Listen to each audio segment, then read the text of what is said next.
Hello, hello, and welcome back to Sunless Sundays. When we left off, we had just arrived here to Khan's Glory. And we're going to try and get a trade pass from these people. Khan's Glory.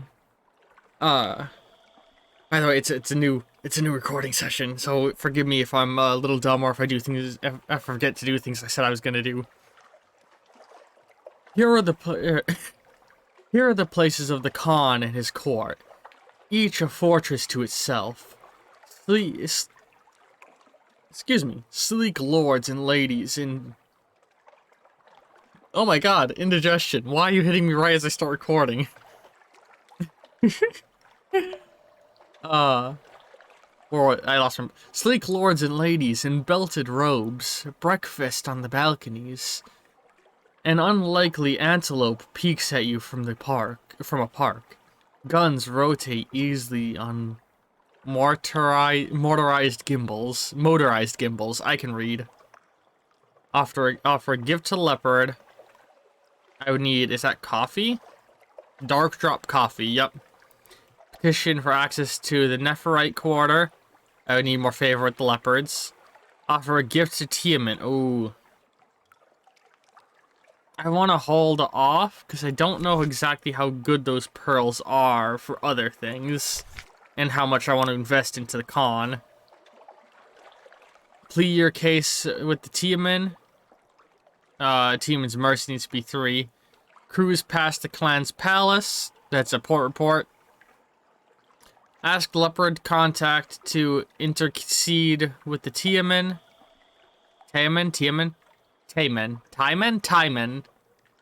I'm awful with words that are even slightly foreign. Yeah, a lot of this I can't do, so we're just gonna cruise by. Khan's Glory has a steely beauty, but the clan lords are ever suspicious of spies, and those gun encampments are vigilant. And turn back. The Khanite gunboat passes the harbor mouth twice. An officer in a red and gold uniform scrutinizes you. Through a spyglass. Best save it for another time. Okay. I can't even get a port report here. Alright, let's, open our map. So yeah, I think I want to curve back down towards the salt lines and head home by that way if I can. Because we can pick up a load of stuff to deliver. So let's set off. I know we were helping out Santa, 'tis the season, and we're gonna bring him to, Mutton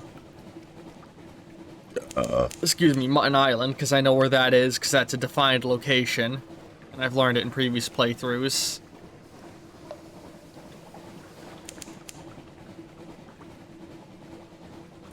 I have really bad, I drank a lot, I had a milkshake with, like mocha milkshake today, so I'm, a little boipy from that, apologies.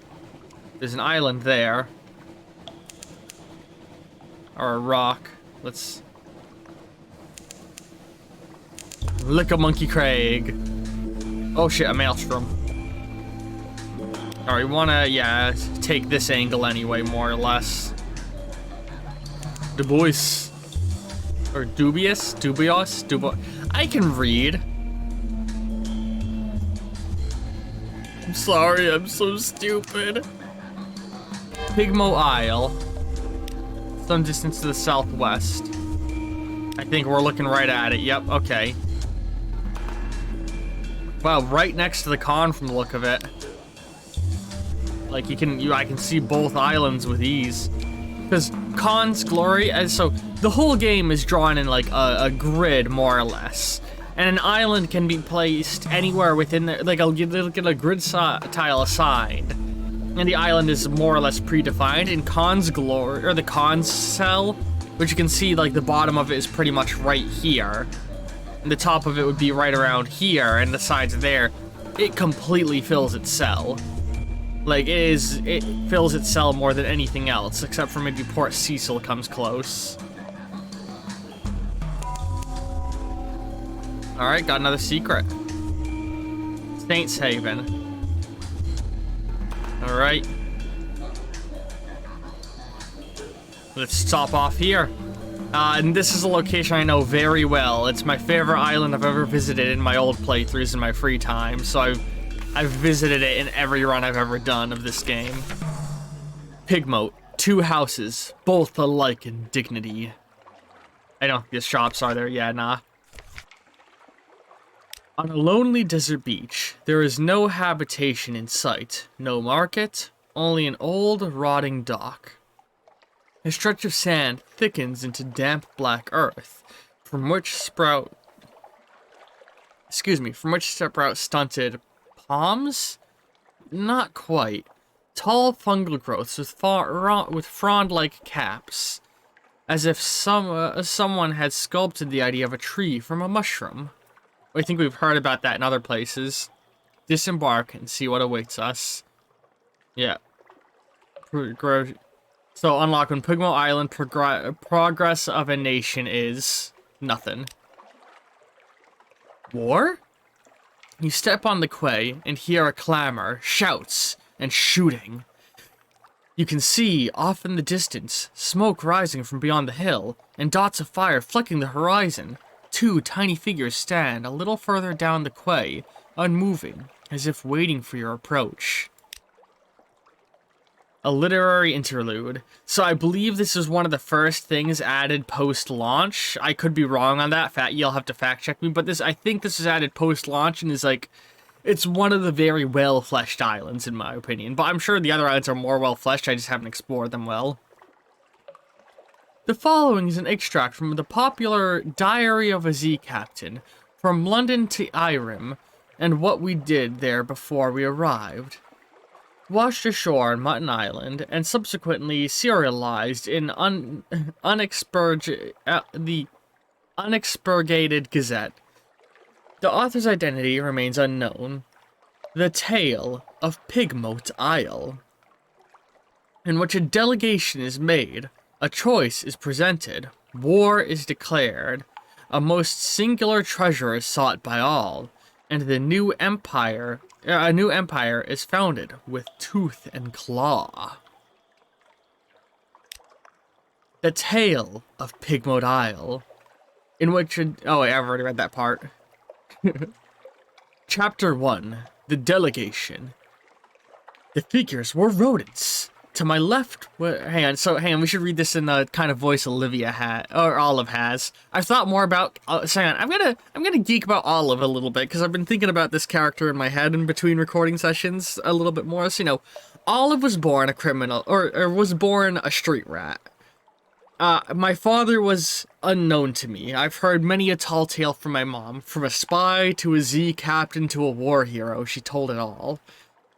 Probably because she was just mixing stories of various men she slept with. Olive's mother was a prostitute. And when Olive was very young, you know, Olive was maybe around 9 when they chose to run away from home because they didn't like their mother. I never knew what happened to my mother and never had much of a care. She wasn't a kind person and was addicted to far too many opiates. I eventually picked up with one of the many street gangs that ran across the roofs, and Olive made her living as sort of a tough of the gang.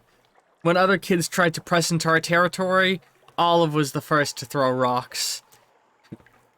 He was skilled with a slingshot, and then as he grew older, she was skilled with a flintlock. And now, they've set off to Z as they've grown too old, in search of the true fate of their father, because they've heard hints from somebody who knows the true fate of their father. And since he's already done everything he can in London, he's interested in seeing what's in the rest of the world anyway, so it's really just an excuse. And now with that, Olive arrives in Pigmote Island. The figures were rodents. To my left was a Rattus Faber, wearing goggles, a blacksmith's apron, and an assortment of tools. To my right, an unusually large guinea pig, wearing a helmet and breastplate reminiscent of nothing so much as the High Middle Ages. The rat stepped forward first and bowed. "Welcome, Captain, to the Rat Star Island. I am Edgar, second chief engineer of the 3rd Rat Brigade. I invite you to avail yourself of food and fuel at our expense. The only cost to you is a choice. The rat stepped back. At precisely the same moment, with what appeared to be the ease of a long habit, the guinea pig scuttered forward and made a declamatory chirp. Welcome, Captain, to the Isle of Caviar. I am Lady Augusta Deverox Swinch of the Blackwater Swinches. Sensual to our king, sensual to our king, Gracenaw, first of his name. I invite you to avail yourself of food and fuel at our expense. The only cost of it to you is a choice. The two stood at attention, looked at me expectantly. The two remarkable rodents sat, squatted, both seeking my support. I knew I had to choose carefully. Alright, so so this isn't us making the choice yet. This is us getting to know them. I spoke to the chief engineer. His eyes had a wave-cold glint to them, and he wore his scars like jewels. A rat in the making. I asked the chief engineer to elaborate. He took me for a long, measured moment before speaking gruffly. I don't remember the voice I gave him at all. We came to this island to make home for ourselves away from London. It's cats and it's snuffers. It's rat skin suits. Ugh. We came to live as citizens of our own republic. We came with our tools, our teeth, our clever hands, and we made a beautiful city by the light of the rat star that shone bright and blue on Mount Ararat. The chief engineer nodded towards the distant hill. One day we braved the depths of the chicken woods. And from the top of Mount Ararat, we plucked the rat star to be our light, our beacon. But pigs of Cavi saw the light, and they lusted for it. They sent armies to rule us and steal our star. We will not permit them to take what is ours. We will resist to our last breath. Will you join us in defending them? Or defeating them? Sorry, I misspoke. I spoke to the Sensual. I'm gonna say Sensual. I know how to read. How did an armored guinea pig manage to look regal? A knight out of habit. The Sensual cleared her throat with a delicacy to rival a duchess's own before speaking. Gracenaw the king, our lord and sovereign, full 7 months had sojourned the sea, conquered this land and won the southern main. Now, no fortress against him shall remain, no city walls be left for him to gain, save the rats that squeak behind mountain. Unlikely was the lamb of our deliverance. Assured shall be our glories to end their fall, when our lady's eye restored to be our hall. The Sensual composed herself, then added, We saw truth and beauty by light of our lady's eye on Mount Caveat. But the rats, with their guns and their chatter and their peasants' politics, stole it from us. We will subjugate them and take it back. They are rabble, and we will rule them with steel-shod velvet of our paws. Will you join us? So from the sound of it, they both were drawn to the island by the light upon the mountain. That they each named everything differently because they settled on different ends of the island, I believe. And the guinea pigs just looked at the light upon the mountain as sort of a symbol of reverence, but the rats climbed up and stole it. I don't know if they knew of each other when they do this, and I don't know if the rats really saw it as stealing or not. Because it seems as though both believe it belongs to them. I heard more than enough. I was ready to make my choice. I attempt to broker peace. Surely their commonalities are more numerous than their differences. Perhaps I could help them get along. My words helped them reach agreement. The chief engineer and the seneschal shared a look, then regarded me with a scornful amusement. Yes, smirked the chief engineer. You're obviously much cleverer than us. Oh, much, murmured the seneschal. You clearly know us better than we know ourselves. Apparently, idealism would not help here. They're like the street gangs of London. They'll never get along. So I'm gonna be honest. Just from their stories, it feels more like the rats stole the light than the others, because the other group was more than willing to let it rest upon the mountain. But I do not like the attitude of the guinea pigs. I don't like them. She seems very full of herself, full of righteousness. The rats, though, I mean, the rats of London are something else. They're engineers. They're creators. You can actually get rats to fix your boat back in London and recruit rats to your crew to be on the field repairmen. I like rats. As a street rat myself, I think I'm going to side. As a street rat myself, I sided with the chief engineer. He seemed grumpy but honest. Also, I knew all too well what rat-made weapons can do. A friend to rats. I extended a finger to Chief Engineer, who shook it grimly. The seneschal hissed and chattered her teeth in disgust, but kept her distance. You've made the right choice, said the Chief Engineer. Let me show you around. I've gained a fuel and some supplies. An occurrence. Your memoirs are rat-in-the-making qualities now won. You chose to help the rats.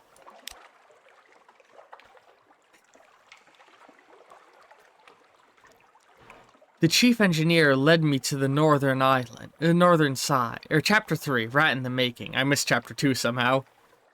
Chief engineer led me to the northern side of the island. Skirting the chicken woods, we passed through a number of what can only be termed checkpoints, as fierce-eyed rats shouldered their derringers and saluted the chief engineer. Soon, we came upon a small colony. Smaller than some of the infestations I had encountered in the London flats. Perhaps only 50 ratus faber altogether, working diligently to fortify their side of the island. The first thing I noticed was a brilliant light, beaming from the stump of a chicken wood about 6 feet high. It bathed the whole settlement in a clean blue glow, and it was almost too bright to look at. By its light, I could see several raised mounds of earth, suggesting shallow tunnels. An efficient fishing operation was set up by the water, an albino rat mending nets while others stabbed sharpened sticks into the waves. Further inland was a barracks, where a sergeant barked drills at small squadron of fighters. My arrival drew attention of several rats, and several rats paused their work to look at me curiously. Welcome to Marania, said the chief engineer, voice warm with pride. It's not much to look at now, but it will be once we've rousted the cavies. Take a stroll around while I summon the war council. With that, he vanished into one of the mounds and left me to explore. All right, man, we're already hitting the 20-minute mark, huh? Let's let this carry on as long as it needs to. Let this be an extra long episode for Pigmote Isle. All right. Barracks, this rat star, the beach. All right. I took a closer look at the rat star. An excitable-looking rat was peering at it through smoky goggles, twitching her whiskers and making notes on what appeared to be real paper. Blue as a sapphire, but endlessly more brilliant. It's not a star, of course. Not really. but try explaining that to the others. The chief engineer doesn't want me working too hard on convincing them. Says it's better for morale. But just look! She offered me her goggles. I managed to work them over just enough of my eyes to see the truth of what she was studying. It was scintillac. Oh, just like to the southeast of here. But unlike any I'd seen before. Blue as a sapphire, but more brilliant. Something about the clarity of its color was tremendously soothing. The chief of science officer tittered with pleasure as I handed her the goggles back. Those of us who have been to the Cavi side of the island and lived to tell of it say that there's plenty of glow there, plenty of bright in the water all around, but nothing like this. We took this from the island center. Oh, the island with the moat. Mount Ararat. Only it's not a mountain, of course, any more than this is a star. It's hollow. There's sweet water inside, and the coral crawling up the walls of it, coral crawling up the walls of it, but nothing that glows save this. It's ours now, and no one can take it from us. Alright. Let's check out this barracks. I visited the rat's barracks. The drill sergeant appeared to be sizing me up. Hang on. Excuse me. Oh my god. Indigestion. The drill sergeant appeared to be sizing me up. Where a few rats around her, or were the few rats around her really all she had to launch an attack? I can read. So, my best thing is Veils. If I can lead them in a stealth attack, that might be my best option. Everything else is floating at the 30 rank. We were fighting impressive odds. I approached the drill sergeant and went so far as to salute her, which earned me a grunt of satisfaction. The sergeant dismissed her troops, and offered me a bit of chickenwood jerky to gnaw on.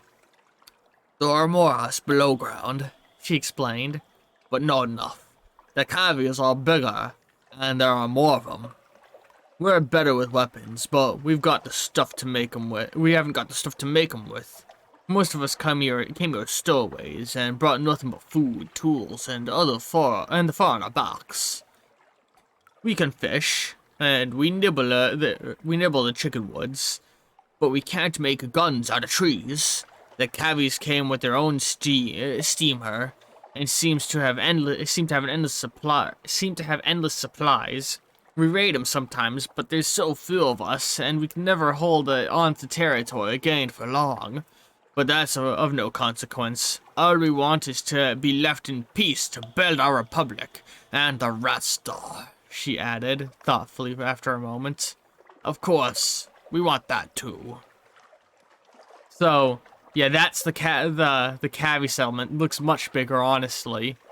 And they have a little path over. I wish I could move the camera up just a little bit to examine the island better.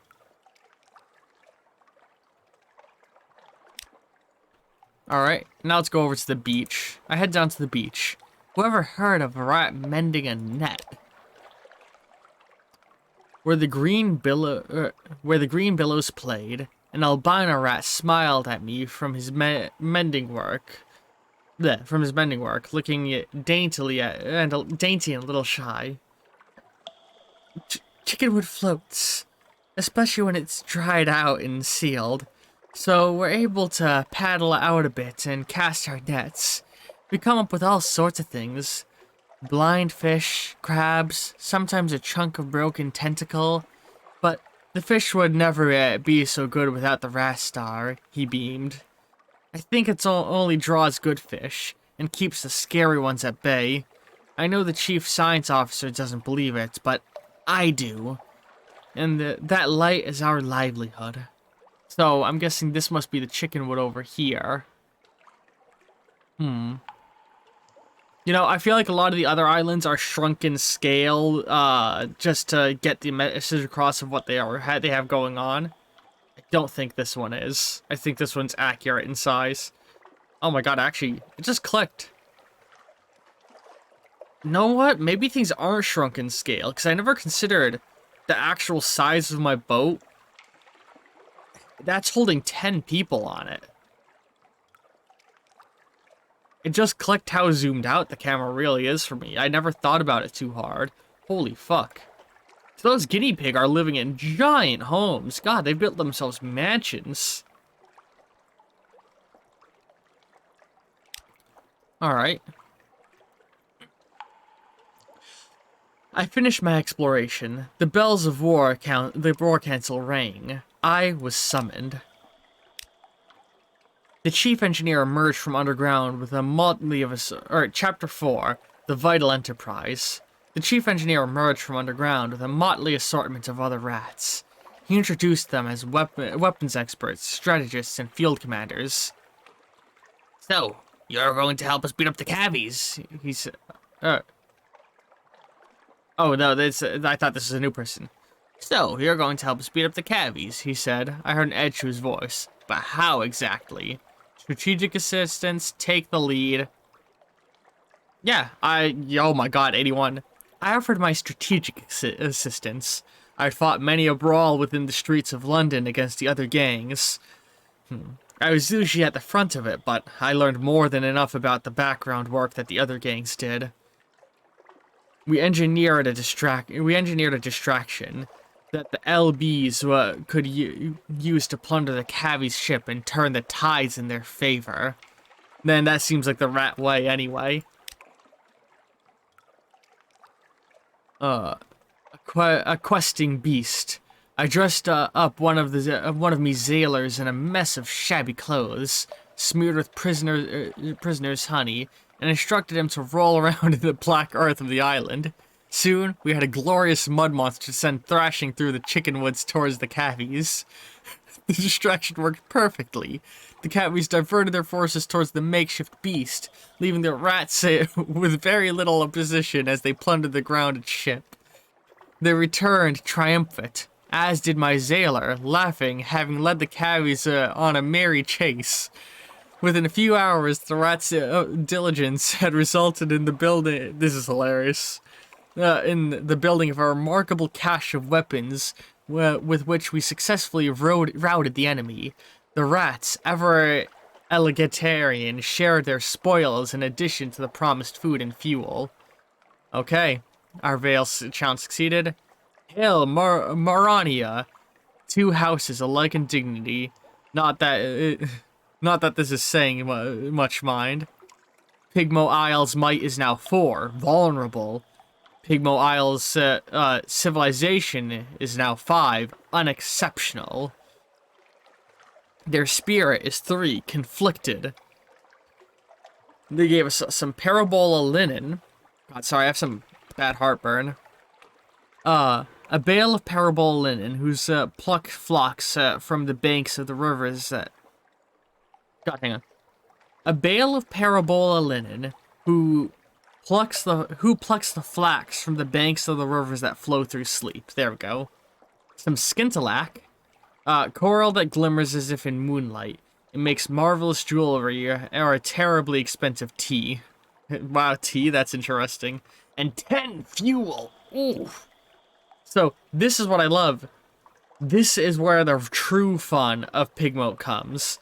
Every time we visit, we have to try and help them make political decisions as an outside influence.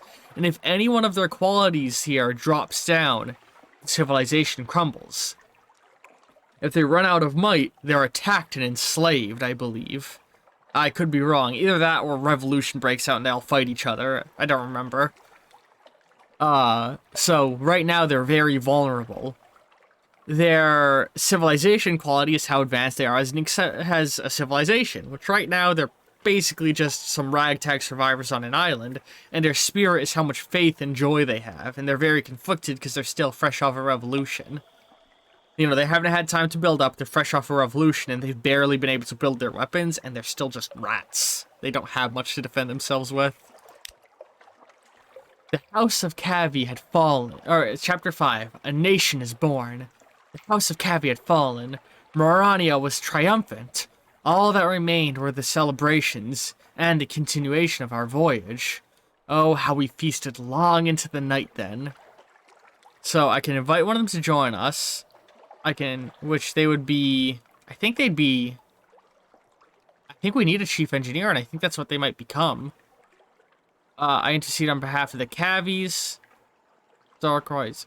So let's start with this. I think I can pick all these. I intervened one of the Vratis Faber to join us. After all, what's a ship without a few rats?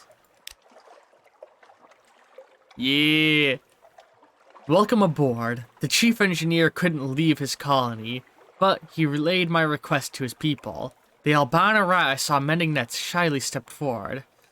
I'm good at fixing things, he said earnestly, and I'd like to see more of the world. I waited for him to gather some effects and say goodbye to his family before accompanying him on board. Hell yeah. Oh god, that damaged their civilization a little. Oops. Oh well. I interceded on behalf of the Cavies. They were crushed, defeated, and I could see their spirits broken without the light of the Rat Star to guide them. They needed an advocate. Alright, let's go ahead and do this. The satisfaction of victory. I appeared to the Cavies engineer, the chief engineer's moral fortitude and sense of fair play. Perhaps the Cavies suffered the loss of the light from the center of the island. Perhaps they were only trying to get it back, not steal it from the rats. The chief engineer looked troubled, but shook his head. You fought one battle, Captain. He said gravely. We fought hundreds against them. They're monsters, pure and simple. And the sooner we're rid of them, the better.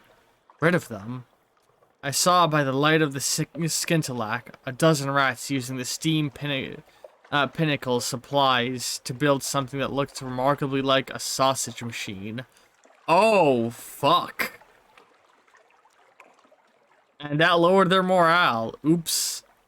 You cannot forge peace between the rats and the Cavies. The wide dark sea beckoned. We had eaten our fill, and our business was concluded. It was time to continue our voyage, and see what other wonders and territories still awaited us. The end. There, you finish your diary entry, and the final drudges of the rat's surprisingly good wine. They line up and salute you as you leave the victory banquet, escorting you to your ship through the foundations of their new republic. Alright. And yeah, a new nation's been founded. Time passes on Neath's most adorable empire. I love that. And I have a port report. And I don't think I can do more here yet. Oh, I still can. Hang on. I can try to steal the Rat Star. Jesus.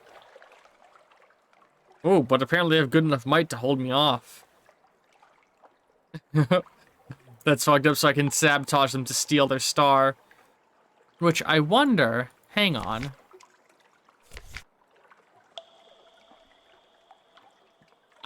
Apokion, the blue of memory and brightest coral. I think that they have Apokion in their hands. I think that's Apokion. They don't have a dilemma. So if they're on the verge of falling, they can have a dilemma. Request repairs. I don't need that. Visit the Cavi Ghetto.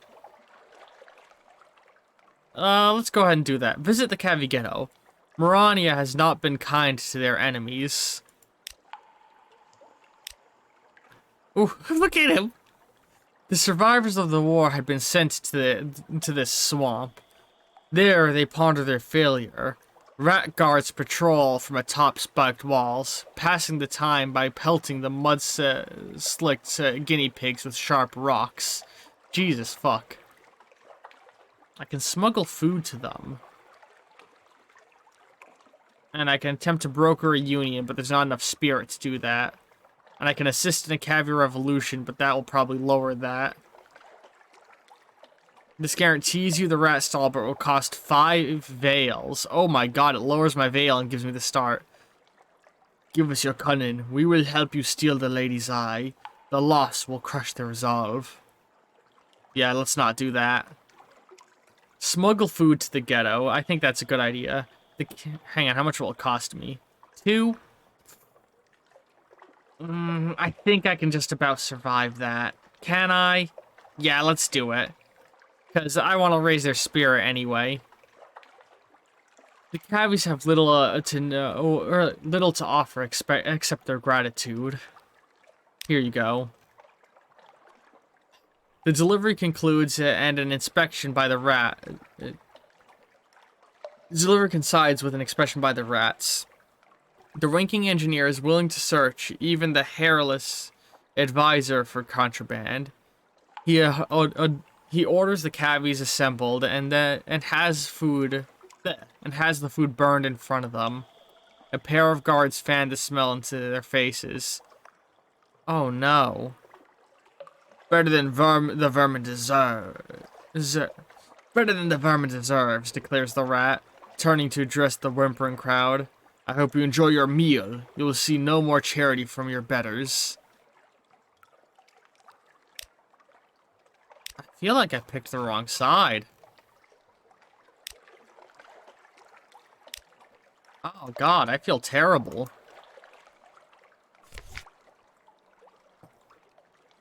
Well, let's go and take the rat engineer. Oh, he's a mascot. That sucks. Yeah, I'm a little unhappy with the choice I made here. The rats seem like assholes. Alright, well, next time on Sunless Sea, next Sunday on Sunless Sunday, we'll sail off to the Salt Lions. From there, we'll turn and start heading home. Maybe stop over at Shepherd's Isle and Abbey Rock on the way if we have the supplies necessary. And then from there, it'll be a trip south to where Mutton Island lies. I hope you've all enjoyed this episode, and I'll see all you next week. Love you all very, very much, and ta-ta for now.